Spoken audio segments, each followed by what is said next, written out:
안녕하십니까? 분주한 일상 속에서 우리는 종종 우리 믿음의 가장 근본적인 질문들을 잊고 살아갑니다. 수많은 정보와 이야기들 속에서 정작 가장 중요한 진리의 핵심을 놓치고 있지는 않은지 오늘 우리는 잠시 멈추어 생각해보고자 합니다. 오늘 우리가 함께 나눌 이야기는 우리 신앙의 시작과 끝, 그리고 그 모든 것의 중심이 되시는 예수 그리스도에 관한 것입니다. 이 말씀이 여러분의 마음에 깊은 울림을 주고 잠들어 있던 영혼에 새로운 소망의 불씨를 지피는 은혜의 시간이 되기를 소망합니다. 만약 오늘 메시지가 여러분의 마음에 와닿는다면 이 은혜가 더 많은 이들에게 흘러갈 수 있도록 좋아요와 공유로 함께해 주십시오. 여러분의 구독은 저희가 귀한 복음의 메시지를 계속해서 전하는 데 큰 힘이 됩니다. 주님의 이름으로 여러분의 삶에 평안과 축복이 가득하기를 기도합니다. 현대 기독교 강단에서 안타까운 현상 중 하나는 성경 본문을 설교의 중심이 아닌 다른 이야기를 하기 위한 출발점으로만 삼는 경향입니다. 텔레비전이나 여러 매체에서 우리는 종종 거대한 성경책을 무릎 위에 올려놓고 열심히 고개를 끄덕이지만 정작 선포되는 메시지가 그 성경의 내용과 아무런 관련이 없다는 사실조차 인지하지 못하는 모습을 보게 됩니다. 성경에 대한 무지는 우리를 종교적으로 가장 속기 쉬운 상태로 만듭니다.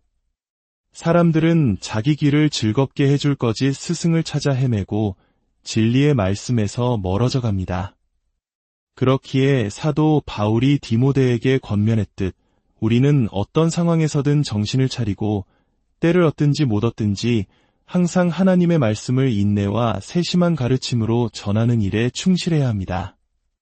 오늘 우리는 히브리서 9장의 말씀을 통해 우리 신앙의 마지막 지평선, 바로 예수 그리스도의 다시 오심에 대해 깊이 묵상하고자 합니다.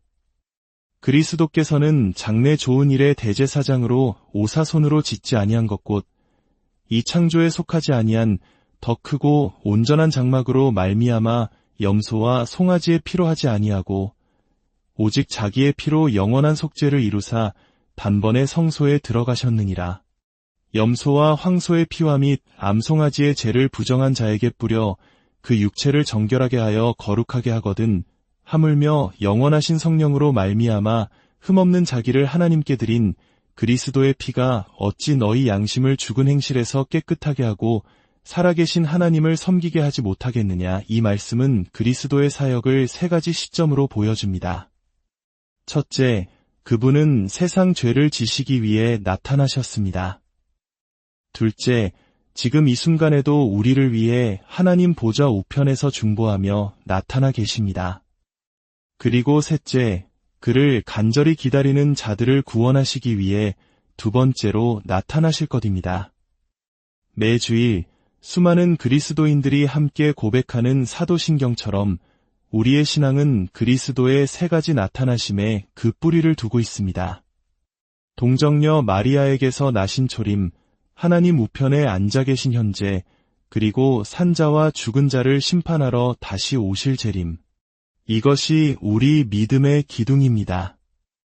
안타깝게도 기독교 역사 속에서 우리는 종종 종말론의 핵심을 놓쳐왔습니다.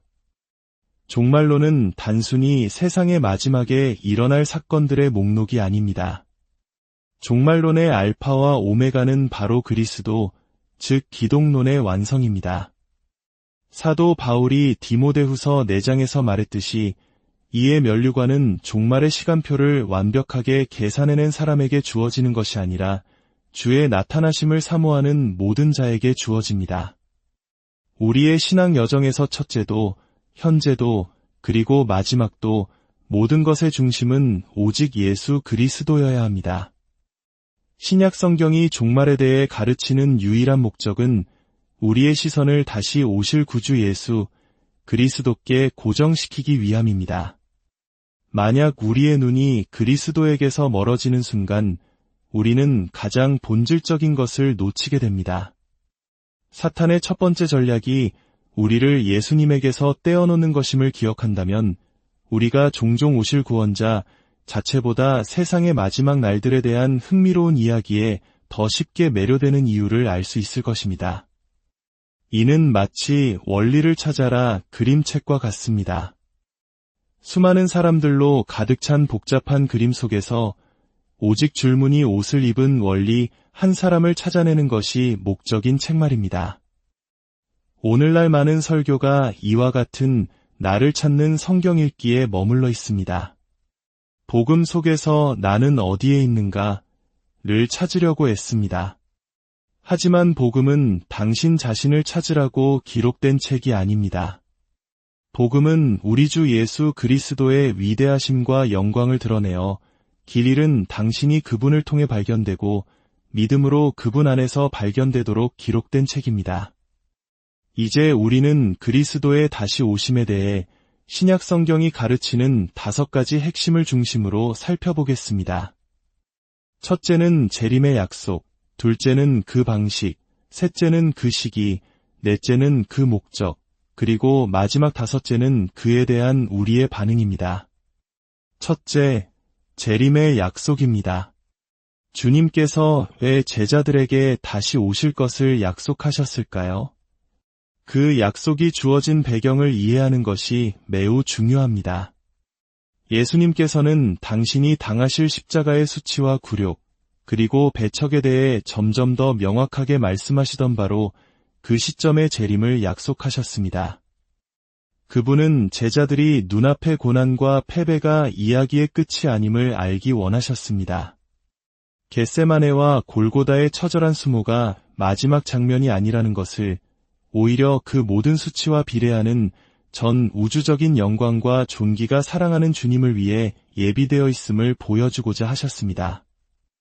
이것이 신약 성경 전체를 관통하는 거대한 흐름입니다. 예수님은 반드시 통치하셔야 합니다. 왜냐하면 그분은 철저히 낮아지셨기 때문입니다. 그분을 저주했던 모든 눈이, 그분을 부인했던 모든 입이 영광 가운데 계신 그분을 반드시 보게 될 것입니다. 하나님께서는 당신의 사랑하는 아들이 이 세상에서 멸시받는 것을 결코 내버려두지 않으실 것이기 때문입니다. 모든 이름 위에 뛰어난 이름을 그에게 주사 하늘에 있는 자들과 땅에 있는 자들로 모든 무릎을 예수의 이름에 꿇게 하실 것입니다. 그분은 아담의 실패를 회복하고 아담에게 주어졌던 통치권을 완성하기 위해 오십니다. 요한복음 17장에서 예수님은 이렇게 기도하셨습니다. 아버지여, 내게 주신 자도 나 있는 곳에 나와 함께 있어 아버지께서 창세 전부터 나를 사랑하심으로 내게 주신 나의 영광을 그들로 보게 하시기를 원하옵나이다. 마치 윈블던 테니스 선수권 대회에서 우승한 선수가 자신이 땀 흘리고 실패하며 좌절했던 순간들을 묵묵히 지켜봐준 가족과 코치진에게 달려가 영광의 순간을 함께 나누고 싶어한 것처럼 우리 주님께서도 바로 그런 마음을 품고 계십니다. 십자가의 가장 낮은 곳에서 그분을 보았던 우리, 여전히 세상 속에서 주님이 배척당하는 모습을 보는 우리에게 장차 모든 무릎이 그분 앞에 꿇고 모든 입이 예수 그리스도는 주님이시라 고 고백하는 그 영광의 순간을 함께 보여주기 원하시는 것입니다. 이것이 재림의 약속에 담긴 주님의 마음입니다. 둘째, 재림의 방식입니다. 그분의 오심은 개인적일 것입니다. 사도행전 1장에서 천사들이 하늘만 쳐다보는 제자들에게 말했습니다. 너희 가운데서 하늘로 올려지신 이 예수는 하늘로 가심을 본 그대로 오시리라. 이 말씀은 얼마나 큰 위로가 됩니까? 우리가 복음서에서 만났던 바로 그 예수님, 죄인들을 향한 깊은 연민을 가지셨던 그분, 제자들의 연약함을 인내로 품어주셨던 그분, 종교적 위선에 분노하셨던 바로 그 예수님이 변치 않고 그대로 오십니다. 그분의 오심은 가시적일 것입니다. 요한계시록은 각 사람의 눈이 그를 보겠다고 증언합니다. 모든 거룩한 천사들과 함께 오시는 그분의 영광은 우리의 상상을 초월할 것입니다. 또한 그분의 오심은 가청적일 것입니다. 성경은 나팔 소리와 함께 오실 것이라 말합니다. 이는 구약의 희년을 선포하던 나팔 소리를 떠올리게 합니다. 모든 빚이 탕감되고 땅이 원래 주인에게 돌아가는 위대한 해방의 날을 알리는 소리입니다. 주님은 당신의 오심으로 이 땅을 원래의 주인이신 하나님께 돌려드리고 모든 것을 당신의 발 아래 복종시키실 것입니다. 또한 호령의 소리가 있을 것입니다. 나사로의 무덤 앞에서 나사로야, 나오라고 외치셨던 바로 그 주님의 음성으로 이번에는 온 세상을 향해 일어나 나오라고 명령하실 때 죽은 자들이 생명과 심판의 부활로 나오게 될 것입니다. 셋째, 재림의 시기입니다. 마태복음 24장에서 예수님께서는 그날과 그때는 아무도 모르나니 하늘의 천사들도 아들도 모르고 오직 아버지만 아시느니라 고 분명히 말씀하셨습니다. 이 말씀은 예수님의 인성을 분명히 보여줍니다. 인성을 지니신 예수님께서는 스스로 그 지식을 제안하셨습니다. 만약 우리의 기독론이 하나님의 아들이심과 동시에 하나님의 뜻 안에서 무언가를 모르셨던 완전한 인간이신 예수님을 담아내지 못한다면 그것은 성경적인 이해가 아닙니다. 주님 자신도 알 필요가 없으셨던 그때를 우리가 알아내려고 집착하는 것은 그 자체로 그리스도에게서 멀어지는 길입니다.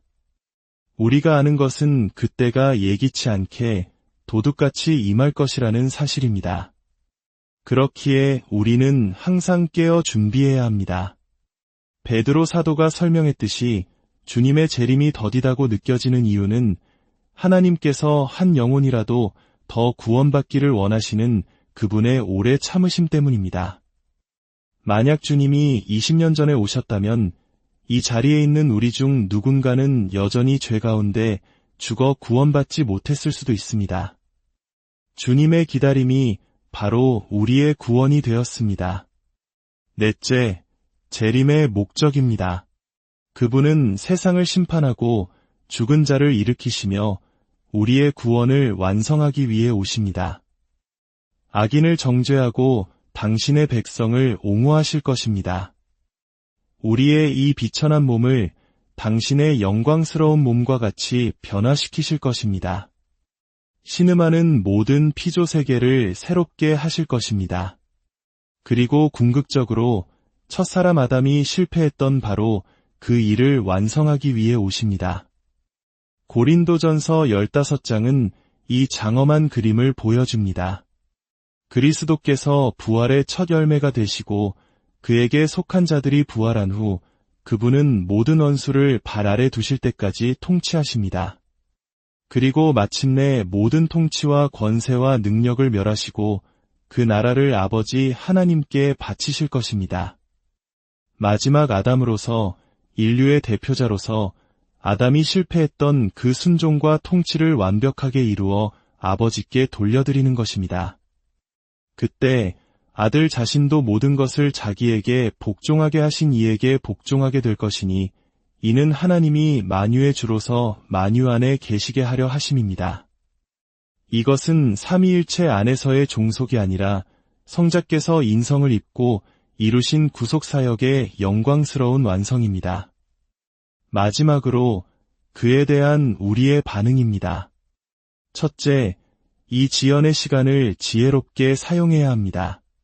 둘째, 우리는 아들의 명분을 얻을 것, 곧 우리 몸의 속량을 간절히 기다리며 내적으로 신음하며 살아가야 합니다. 셋째, 이 모든 것을 아는 자로서 우리는 어떠한 사람이 되어야 마땅한지 생각하며 거룩한 행실과 경건함으로 살아가야 합니다. 넷째, 기쁨으로 살아가야 합니다. 종말론의 수수께끼에 시선을 빼앗기면 혼란 속에 살게 되지만 우리 주 예수 그리스도의 복된 나타나심에 시선을 고정하면 우리는 기대와 기쁨 속에서 살아갈 수 있습니다. 골로새서 3장이 가르치듯 그리스도께서 나타나실 그때에 그에게 속한 우리도 함께 영광 중에 나타날 것이기 때문입니다. 이처럼 우리를 사랑하시는 그분께 속하는 것 외에 우리가 무엇을 더 바라겠습니까? 하늘에 계신 아버지, 다시 오실 주님의 영광에 대한 기대로 우리를 채워주시옵소서. 때로는 이해하기 어려운 말씀들 앞에서 우리의 지성과 상상이 한계에 부딪힐 때라도 복음 안에 나타나신 예수 그리스도, 아버지께서 맡기신 사역을 온전히 이루시는 그 아들을 결코 놓치지 않게 하옵소서. 그 기쁨의 소망 안에서 오늘을 살아갈 힘과 지혜를 더하여 주시옵소서. 우리 주 예수 그리스도의 이름으로 기도합니다.